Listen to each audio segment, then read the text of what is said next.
Now I'm going to show you a little bit about taping and painting.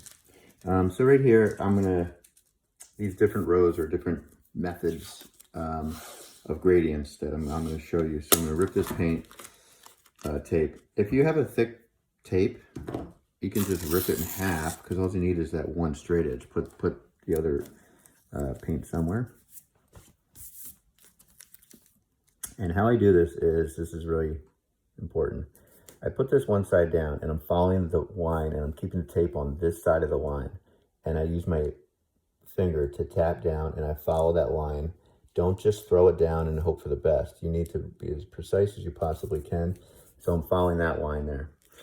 So I'm going to keep these two pieces of tape down the entire time. And then the next thing I'm going to do is tape this side.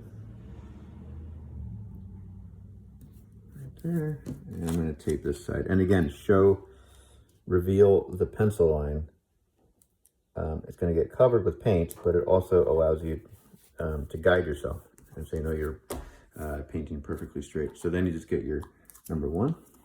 If you do have make sure you clean this off super good, and make sure you dry it well, because if you don't dry it and there's going to be water in there, in the brush itself, so you have to really like squeeze it and make sure it's nice and dry. So if there's water in there, it will mix with your paint, and then you're gonna have a transparency, and you take the tape off and you notice that you see the pencil lines through it, and you got to redo it. So you might as well just do it once correct.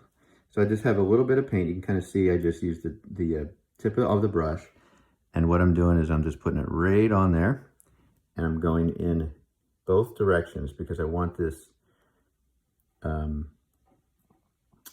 paint to get in all the corners. And then I'm going to just pull down, pull up. If it's a larger space, you can go east to west. You can pull this way and that way. You just want to make sure paint is evenly applied.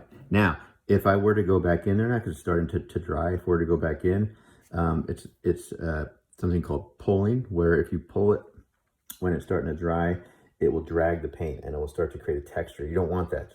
So the more you do this, you should do a couple practice attempts and get used to it. And then you can do it quickly. Oops, forgot to clean this off first. And then you'll see what I mean once I peel that off. Now, a lot of people say, can I peel the tape off now? Yeah, it's not like a liquidy paint, so you can peel it off now. You can kind of see it's a nice clean edge. It's a very light value, so it's probably hard to see. You can make your own little paint pile.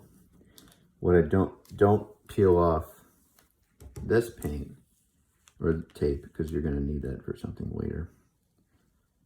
Okay, so you take that off, put it here. And you're going to wait for this to dry, and you kind of see it's nice and even.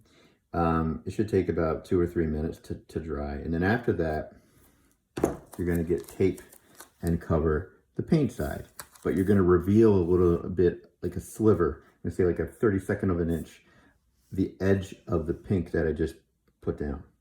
And then you tape this side. The reason being is because you want to overlap the previous strip that you put in. And also when you're working on your main painting thing, I recommend that you tape 3 or 4 pieces off so you can do them at the same time, and then you work in another area. By the time that's dry, you can go into the other area instead of just sitting here watching paint dry. Literally, you can be efficient and find other areas to work on. I will make another video after I put a few more gradients down to just kind of show you what this looks like.